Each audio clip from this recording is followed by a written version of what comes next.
back to my channel, or welcome if you are new. My name is Blanca and today's video is going to be my 36-week pregnancy update. I did have my 36-week pregnancy appointment today and I cannot wait to share all of the new stuff that has happened.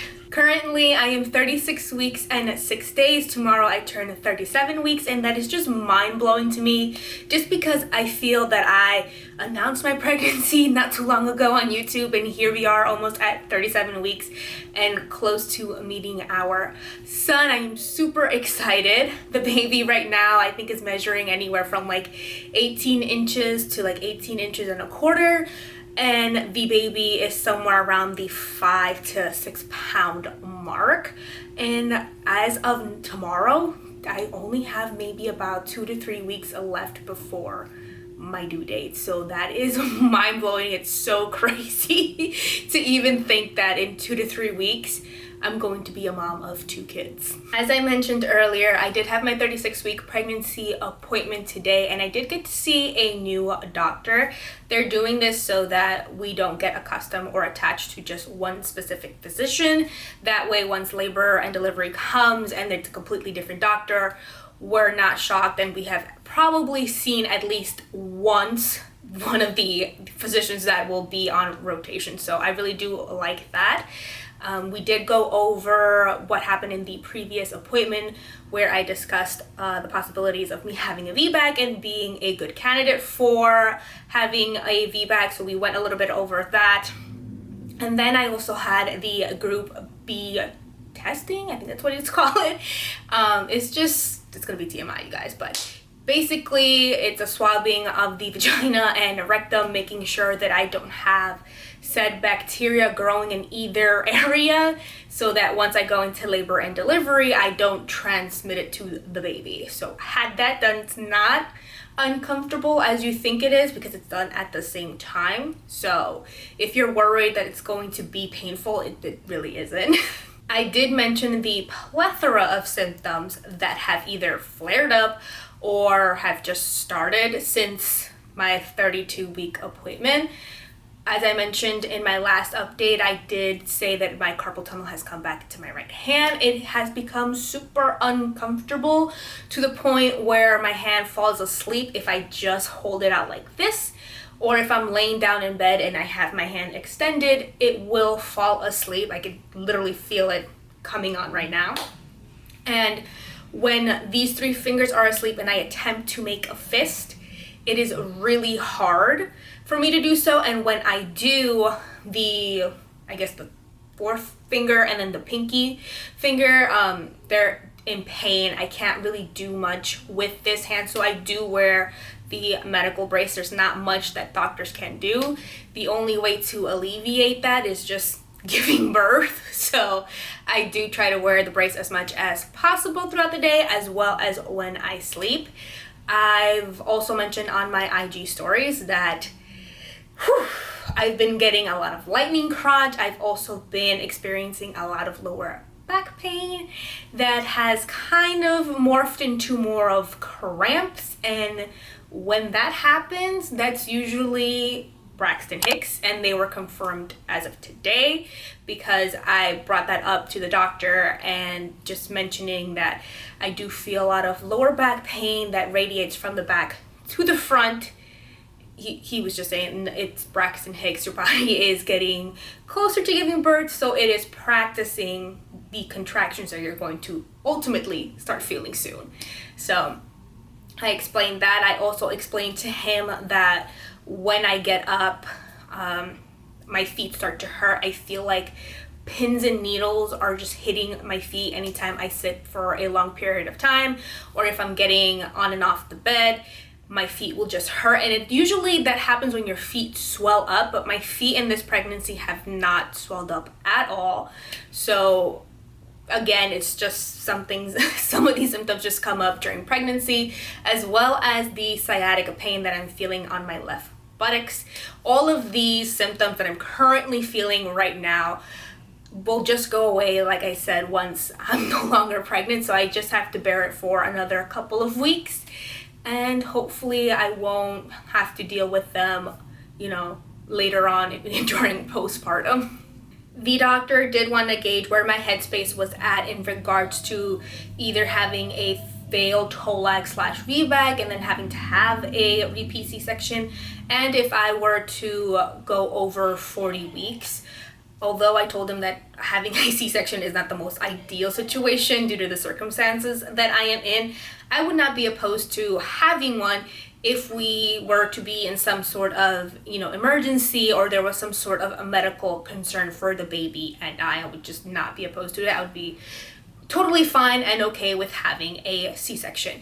And if I were to go over my 40 weeks, let's say 41, we would have to find a different way to kind of induce my labor, just because I can't be administered Cytotec due to having a prior C-section and having that medication be linked to having a uterine rupture, which is something that you do not want to have, whether you're having a vaginal birth or a repeat C-section. Overall, I do feel that the appointment was good. It was quick, but it wasn't rushed, if that makes any sense. I feel that he was able to address and ask me questions that he needed to, as well as I was able to give him all of the information that he needed, as well as, address all of the concerns that I have with all of the symptoms that I've been experiencing in the last couple of weeks. So I feel like it was great. I do have my follow-up appointment in 2 weeks, and I think I mentioned it in one of my pregnancy update videos that military maternity care is completely different from civilian care, and I definitely got a taste of that, obviously in the beginning, but also like right now.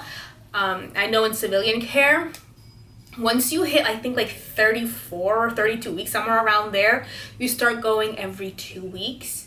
And then once you hit 36 weeks, you start going weekly. While if you're seeing a military doctor, it's not like that. All of my appointments since March have been once a month. And up until now at 36 weeks, I'm going to have a follow-up appointment in 2 weeks, which is a week before my due date. Completely weird. And then after that, it's when they start doing weekly appointments. But by that point, like I said, the following week is my due date. So it's like, what would be the point of that? So it is completely different from civilian care. Cravings have stayed about the same. The only thing that has been different is my water intake. I'm drinking a lot more now, especially cold water. That's what I'm preferring the most. I don't like drinking room temperature or hot water, so I do leave the water in the fridge so that I can just have cold water throughout the day, and especially at night where I'm just super parched for whatever reason. So I'll have that ready to go. Body changes, everything. In regards to the belly, at 32 weeks, I was measuring at 30 inches, and then today the doctor said it's at 36 inches. So the baby has dropped quite a few, and I can definitely feel it, like that he has definitely dropped.